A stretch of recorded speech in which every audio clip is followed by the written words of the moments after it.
अपने हाथों को उठाओ। Thank you Jesus.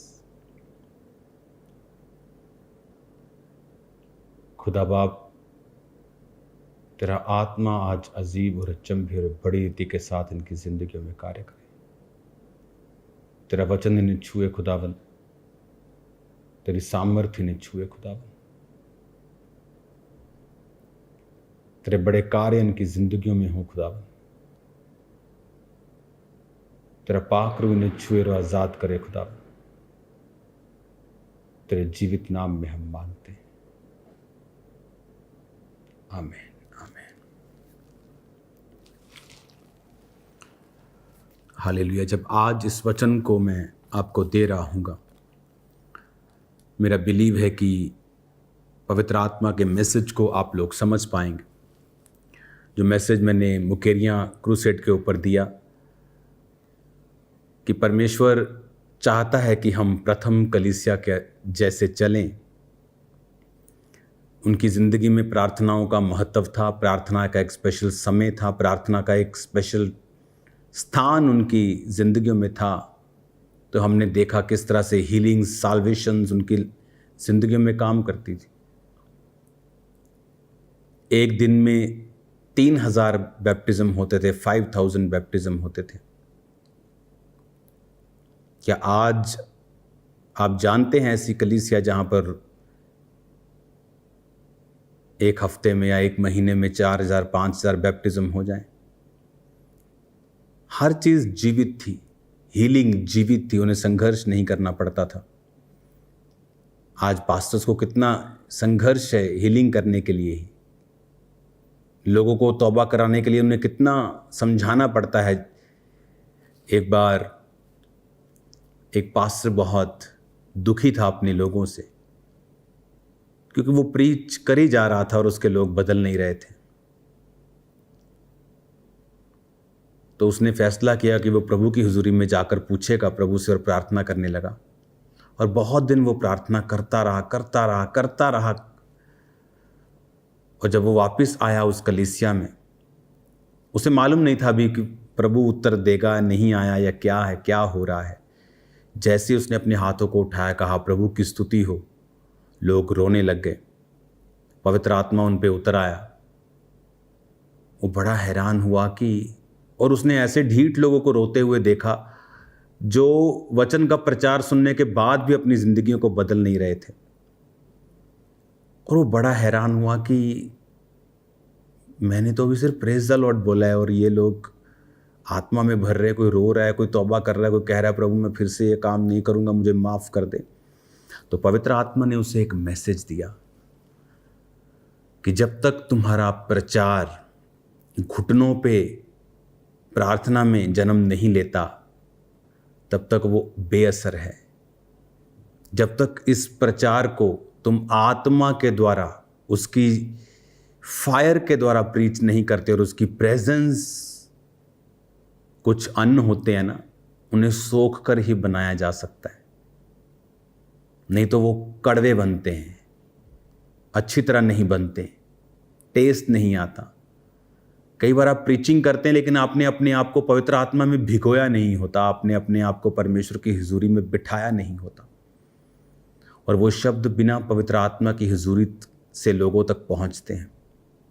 वचन कहता है जब पतरस प्रीच कर रहा था 120 लोगों के बीच में खड़ा होकर, चेलों के बीच में खड़ा होकर, पेंटिकोस्ट के दिन जो लोग देख रहे थे कि 120 पे पवित्र आत्मा उतरा और भाषाएं बोलने लगे, तो लिखा कि लोगों के हृदय छिद गए। वो तो सदूकी फरीसियों के लोग थे, वो वचन जानते थे, वो बड़ा वचन सुनते थे, बाइबल डिस्कशंस होती थी, एजरा की, नेहमिया ने क्या किया, एजरा ने क्या किया, मूसा ने क्या किया, तो बड़े जानकार लोग थे। उनमें पर्व मनाने के लिए आए थे वो पूरी दुनिया से, इम्पॉर्टेंट समझते थे उस पर्व को, तो ही पूरी दुनिया से आए होंगे। पैसा खर्चना, ट्रैवल करना, ट्रैवल इजी थोड़ी था वो। आज आपने इटली ट्रैवल करना है तो क्या एक दिन लग जाएगा, आप यहाँ से जाएंगे वहाँ, आज 7-8-10 घंटे की फ़्लाइट लेंगे, पहुँच जाएंगे। अगर आज आपको इटली जाना हो बिना एरोप्लेन के, बिना गाड़ी के, कहाँ कैसे जाएंगे आप? आप 6000 किलोमीटर आपने जाना है, आप कैसे जाएंगे? आप घोड़े पे जाएंगे, आप ऊंट पे जाएंगे, आप घोड़ा गाड़ी पे जाएंगे, आपको महीना लगता था जाने वक्त। तो इमेजिन करो, दुनिया के दूर दूर के कोनों से वहाँ मनाने के लिए लोग आए थे। इसका मतलब वो बड़े धर्मी लोग होंगे। ऐसे तो कोई टाइम पास करने वाला सिस्टम नहीं था कि चलो टाइम पास करके आते। कौन वेस्ट करे 2 महीने अपने, 3 महीने। वो इम्पॉर्टेंट लोग थे। और देखा गैर भाषा में बोल रहे, उनके हृदय छिद गए जो वचन को पहले ही सुनते थे। कैसे? होली स्पिरिट के द्वारा। आज आपका प्रचार पवित्र आत्मा की प्रेजेंस में भीगा हुआ नहीं है, वो सूखा है। ड्राई कर दिया आपने लोगों को, सूखा प्रचार कर करके उनको ड्राई कर दिया आपने, उल्टा प्रभु से दूर कर दिया, क्योंकि जो वो सुनते हैं उसे पूरा होते हुए नहीं देखते। एक अविश्वासी जितना परमेश्वर पे यकीन करता है, वो आपके विश्वासी उससे कम खुदा पे यकीन करते हैं, क्योंकि आपने उन्हें सुखा दिया बिना पवित्र आत्मा से भिगोकर प्रचार कर करके। सुखा दिया अपने कलीसियाओं को। और बुरी बात है, आप उन्हें वैसे लोगों की संगति नहीं करने देना चाहते जो अच्छे हैं, जो पवित्र आत्मा से भरे हुए हैं, या अच्छी कलीसियाएं हैं जहां पर प्रचार अच्छा होता है, जहां पर पवित्र आत्मा की प्रेजेंस के द्वारा सब कुछ किया जाता है। हम अपना राज्य बनाने में लग गए, खुदा के राज्य के बारे में नहीं सोचा। बाइबल कहती है जब यीशु मसीह जा रहे थे और यूहन्ना ने अपने 2 चेलों को कहा, वो देखो परमेश्वर जगत का, वो देखो पाप उठा के लेके जाता है, परमेश्वर का मेमना है ये, लिखा वो उसके पीछे हो लिए। यूहन्ना ने नहीं कहा ठीक है वो भी, मैं भी हूँ, मैं भी चुना हुआ हूँ, वो भी चुना हुआ है, वो परमेश्वर है, लेकिन मैं भी चुना हूँ, मैं भी, कहीं मेरे लोग उधर ना चले जाएं, यहां आओगे तो बेटा होगा। और इसीलिए परमेश्वर का क्रोध लोगों पे रहता है। कई बार हम भूल जाते हैं कि हम परमेश्वर के राज्य को बनाने के लिए खड़े हुए। मैं आपको भी कह रहा हूं, मैं सबको कह रहा हूं, अपने आप को भी कह रहा हूं कि हमें प्रभु के राज्य के लिए काम करना होगा। इसलिए अपनी लाइफ में बेसिक्स को वापस लेके आए। पतरस तीसरे पहर जा रहा है प्रेयर करने, रास्ते में लंगड़ा मिलता है, उसको चला देता है। लंगड़ा चलाने नहीं जा रहा, प्रेयर करने जा रहा है। पतरस प्रेयर करते वक्त लंगड़ा चला देता है। पौलुस प्रेयर करता है, शहर के बाहर जाकर प्रार्थना करने का स्थान ढूंढता कई औरतों को बपतिस्मा उसके घराने समेत दे देता है, रूहें बचा लेता है। तो मकसद था प्रेयर करना, लेकिन साल्वेशंस भी हो रही थी और हीलिंग्स भी हो रही थी। आज लोगों का मकसद है हीलिंग करना और सेव करना लोगों को, लेकिन प्रेयर नहीं है। जो प्राइमरी है उसे गायब कर दिया। आप फल चाहते हैं, पेड़ लगाना नहीं चाहते। रूहें बचनी चाहिए, रूहें बचनी चाहिए। प्रीच बिना आत्मा के अंदर अपने आप को, वचन को भिगोकर, बिना भिगोए अगर आप प्रीच करेंगे तो आप नहीं पका सकते उसको। आपको उसे भिगोना पड़ेगा। आप राजमा बनाते हैं ना, आपको पानी में बनाने पड़ते हैं, स्टीम में बनाने पड़ते हैं। आप सूखे उनको कैसे बना सकते हो? सूखा करके कैसे बनाओगे? आपको पवित्र आत्मा में भीगना होगा। अपने वचन को भी साथ में जो आपने बोलना है उसे भी प्रभु की प्रेजेंस में लेना होगा। और जब आप बोलेंगे लोगों के हृदय छिदेंगे। हालेलुया। वो समय आ रहा है। खुदा ने उससे कहा है कि एक एक दिन में 10-10 हज़ार लोग बैप्टिज्म लेंगे। वो समय आ रहा है चर्च। खुदा का काम होगा और बेदारी होगी, और पूरी दुनिया में ये बेदारी देखी जाएगी। प्रार्थनाओं में रहें। और जो ब्रांचेस हैं, ऑनलाइन व्यूवर्स हैं, अपने बीजों को बोना मत भूलें। खुदा ने खास मकसद के लिए आपको वहां रखा है। उस मकसद को भूलने का मतलब है परमेश्वर की आज्ञाओं से बाहर जीना और शैतान को इनवाइट करना कि वो आपकी लाइफ में फिजूल खर्ची के साथ और अटैक के साथ काम करे। मकसद मत भूलें, जो मकसद परमेश्वर ने आपको दिया है। हर एक व्यक्ति के पास कुछ वरदान है। आपके पास बोने का परमेश्वर ने आपको मौका दिया है। अपने बीजों को बोएं, पीछे ना हटें, आगे बढ़ें। खुदा का काम बहुत होने वाला है। वो ऐसी ग्राउंड रेडी कर रहा है, काम ऐसे तैयार कर रहा है, खुदा का काम होगा। आज से प्रार्थना में और उपवास में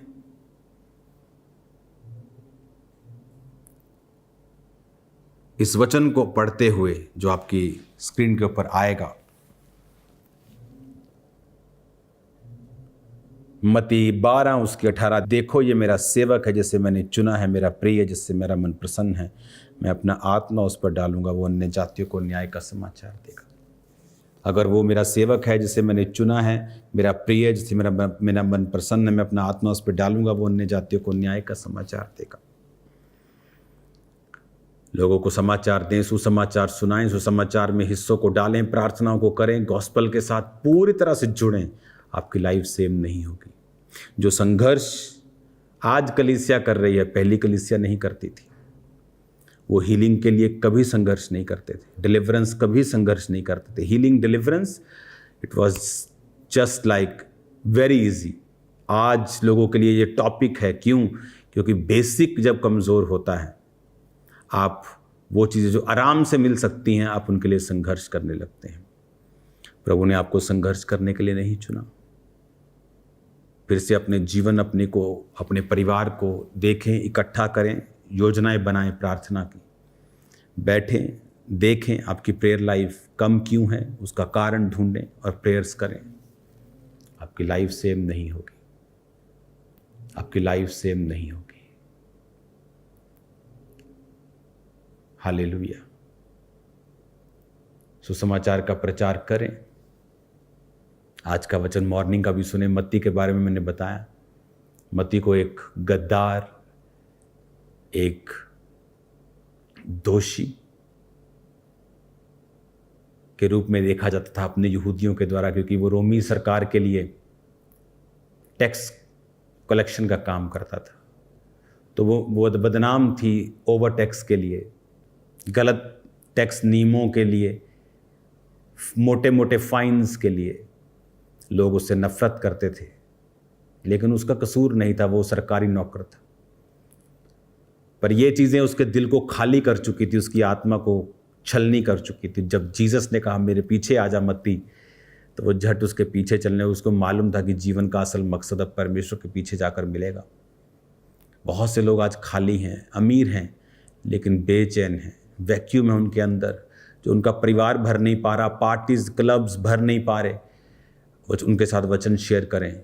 आपको लगता है वो बड़े स्ट्रांग माइंडेड हैं, ये हैं, वो हैं। ओ नो, आप वचन शेयर करेंगे, लंबे लंबे ऊंचे ऊंचे पेड़ आंधियों में झट झड़ जाते हैं, जल्दी गिर जाते हैं। उनकी जड़ें थोड़ी हैं कि वो टिके रहेंगे। उनकी जड़ें तो है ही नहीं है। जड़ तो परमेश्वर में आके आपकी बनती है। फिर आप जितना मर्जी चौड़े ऊंचे हो जाओ। उनको बताओ। इसलिए परमेश्वर ने कहा वैश्याएं जल्दी प्रवेश करेंगी मेरे राज्य में। लोगों को बताओ, उनसे बात करो, गैंगस्टर्स से, वैश्याओं से, जो लोग गलत कामों हैं, सब तरह के लोगों से बात करो। उनको यीशु मसीह का वचन बताओ। आप देखेंगे उनको बचते हुए भी। अपने हाथों को उठाओ जिनके आज बेबीज नहीं है। एक की फास्टिंग आप करेंगे 5 बजे तक, और खुदावंद का आत्मा आपके गर्भ को ओपन करेगा। मैं आपको ब्लेस करता हूं। अपने हाथों को उठाओ। खुदा बाप, तेरे जीवित नाम में ये लोग चंगे हों, आज़ाद हों, सब तरह की बीमारियों से छूट जाएं। मैंने ब्लेस करता हूं।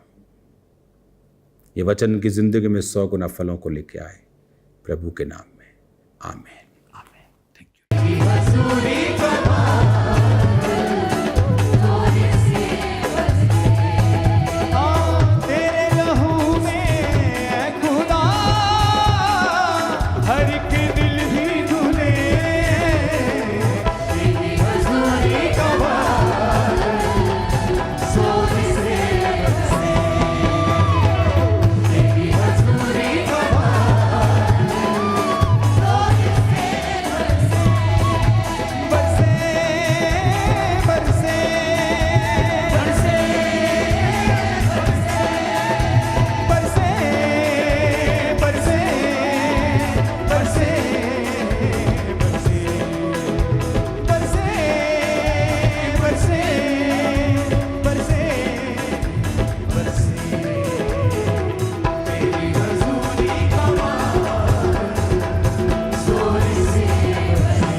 यीशु तू प्यार का दरिया है और सच्चाई का रास्ता है।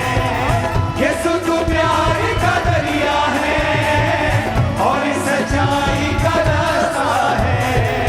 यीशु तू प्यार का दरिया है और सच्चाई का रास्ता है।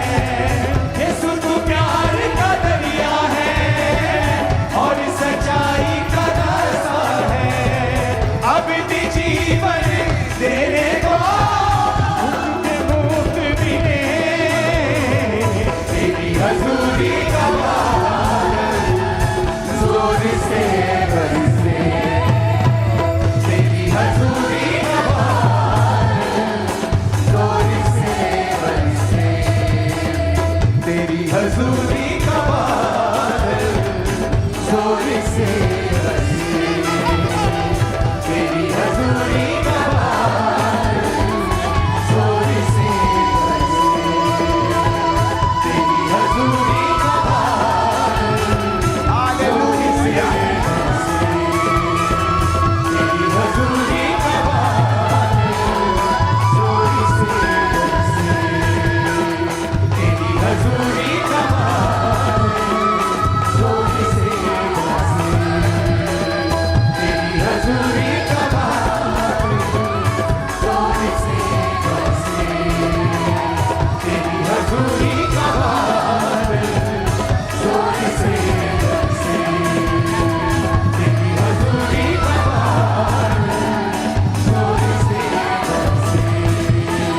बारिश हो रूहे बाकी की, धुपशी हो रूहे बाकी की, बारिश हो रूहे बाकी की, धुपशी हो रूहे बाकी की, बारिश हो रूहे बाकी की, धुपशी हो रूहे बाकी की, बारिश हो रूहे बाकी की, धुपशी हो रूहे बाकी की।